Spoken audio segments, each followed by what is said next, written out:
Hello everyone. Today I just wanted to talk about another historical war movie, 2000's The Patriot, directed by Roland Emmerich, starring Mel Gibson. It's a film about the American Revolutionary War based very loosely on real historical figures around some real historical events. It's a film that a lot of people kind of think of it as the American version of Braveheart, but probably not quite as good. It's Mel Gibson killing a bunch of British people again, basically, or British as opposed to English people, like he did in Braveheart, or basically Braveheart with guns.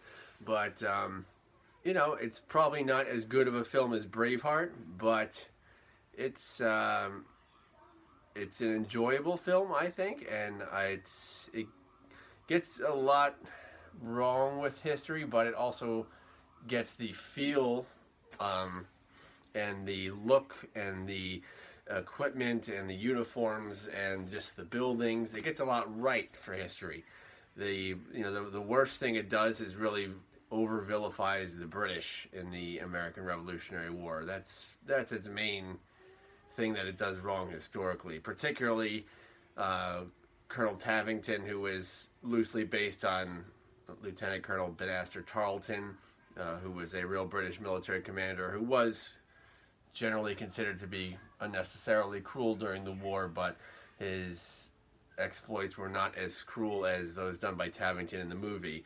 As particularly the only thing that's grossly out of character for Tavington slash Tarleton would be when he burned down a church full of civilians because the town apparently aided the rebels. I mean, that just didn't happen in the American Revolution, really, on either side. Nothing of that scale. Like 100 people in a church burned, with not much cause. That just didn't happen in that war. That's like a World War II type atrocity done by the Nazis put into a American Revolutionary War film done by the British. That's just not true. Did they hang individual people suspected of helping patriots? Sure, but they didn't slaughter a village by burning them in a church, of no less. That just didn't happen. But he did massacre rebel soldiers who were trying to surrender at the Waxhaws, as is mentioned in the movie. That did actually happen. And there was other, cruel tactics on a smaller level. But yeah, he wasn't that bad, basically. And also, Tarleton survived the war, while Tavington in the movie did not. Mel Gibson kills him, but that was pretty much an artistic choice because, Tavington kills both of Mel Gibson's sons, in the movie, so they pretty much had to have that happen. I remember the first time I watched it, I was really surprised when he killed Gabriel. I thought killing one son would be enough to make him the ultimate bad guy in the movie. I did not expect Gabriel, his second son, played by a very young Heath Ledger. I didn't see that coming when I was, probably 14 watching the movie for the first time. That was a shocker. But, there was a real Gabriel.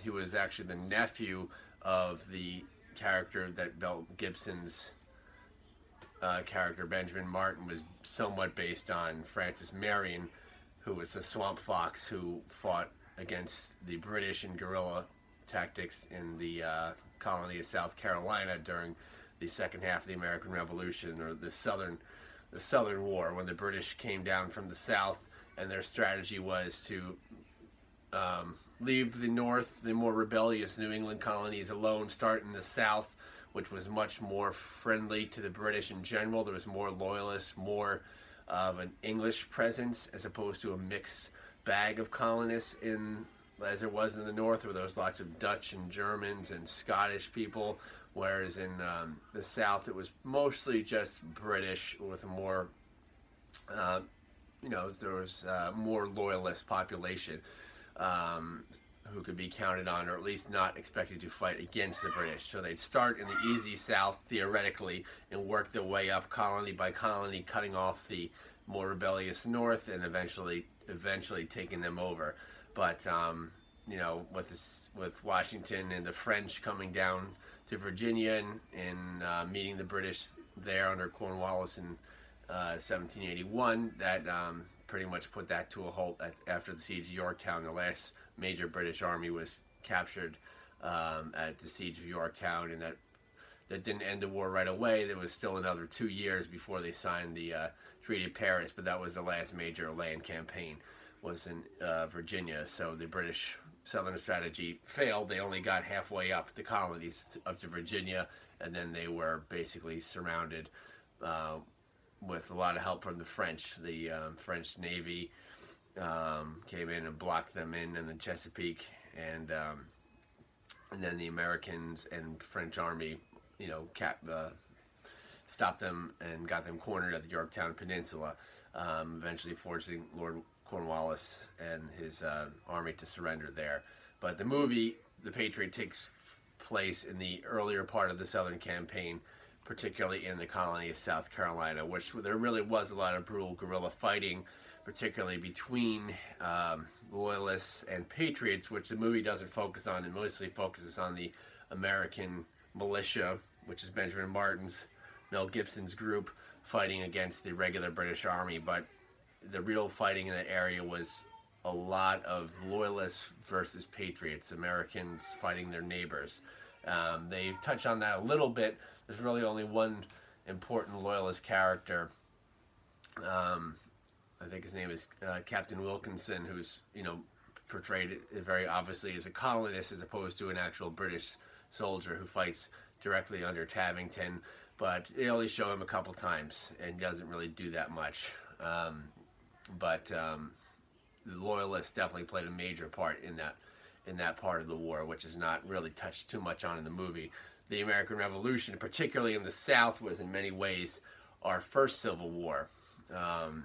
More as which people don't particularly remember that as much, but there was a lot of neighbor fighting neighbor, particularly in the South, because there was a significant Loyalist population who was willing to fight for the British, as opposed to the North, where that wasn't as much the case.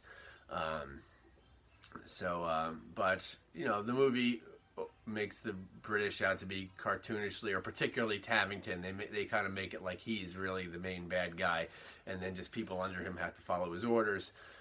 Lord Cornwallis is not portrayed as cartoonishly evil. He's kind of a gentleman officer who kind of plays by the rules of war for the most part. But all being a very stuffy Englishman. Mel Gibson is the good guy, of course, which I think Mel Gibson is a good actor. I think he does a fine job. I think Heath Ledger is great in the movie, especially one of his earlier performances as Martin's nephew, Gabriel. No, his son. In real life, he was his nephew. In the movie, he's his son. But the actual look of the battlefields is great. It's a big movie. It's a big, dumb Roland Emmerich action film. Kind of like, it's not as dumb as Independence Day, but it's like that. It's a big movie with big things happening. There's big armies. The uniforms look great. They look real. They use large cannons. They use cavalry. They probably use more cavalry than they actually used in the real war, because the British did have cavalry in the South, but I believe they only had 2 regiments in the whole war of cavalry actually fighting in the American colonies, one of which was Banastre Tarleton's outfit, his dragoon outfit. And I believe also Tarleton's men wore green in real life, which in the movie, the Tavington's men just wear a regular standard British red uniform. I guess they probably thought that would be too confusing for non-history buffs watching the movie, because they would just think, oh, the Americans wear blue and the British wear red, whereas I believe in real life Tavington's outfit wore green. I think sometimes they even wore blue, if I'm not mistaken, at different points in the war, different specific units, but they definitely didn't wear red. But Jason Isaacs plays Tavington. He's a great bad guy. He's real menacing. He seems to be an equal of Mel Gibson when they're fighting. So it gives you the impression he might actually kill Mel Gibson, because he kills 2 of his sons, and he's able to take gunshots and keep going. He's a real tough, good bad guy.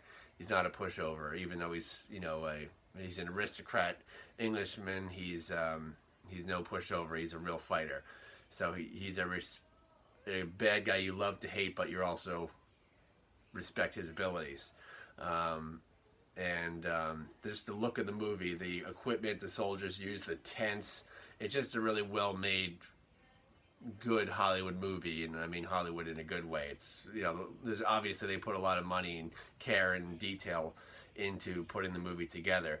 The history is not 100% on, mostly making the British out to be worse than they were, and the Americans are probably a little too idealistic. They kind of gloss over slavery, which is the other major historical error.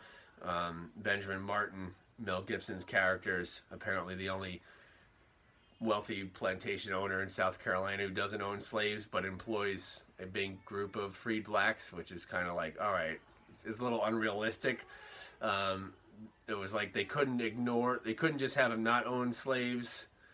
They had to like bring it up and mention that he doesn't own slaves. It seemed like kind of unnecessary. Whereas Francis Marion, the character he's mostly based on, definitely did own slaves. So, that's the other major inaccuracy, making the British worse than they were and the Americans more idealistic than they were, particularly Tavington being so brutal and destructive, whereas Benjamin Martin is the only rich guy who could afford slaves but chose not to, apparently, in South Carolina. So it's a little unrealistic in that respect, but it's still a very watchable, enjoyable movie that gets most of the history mostly right.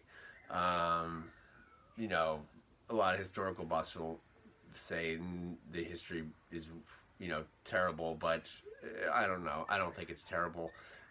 But it's an enjoyable movie. It's not meant to be a documentary. It's a movie that got a lot of people, I remember from my age group at school, interested in the American Revolution, when otherwise they would not really have care to learn anything about it. They don't teach you much about it in school, and there's no way that learning, for a 14-year-old, watching a movie is definitely going to be more fun than reading books. There's just no way around that. So a movie that got you interested in the American Revolution, then you can read up on it on your own time, and then you can learn about the actual history, and then you can see the errors that the movie made. But I think anything that gets people interested in history is a good thing, unless it's completely way off, and I don't think the movie is completely way off, but it is in some respects. So I'd recommend watching it as someone who is interested in the American Revolution. So I just wanted to talk about The Patriot,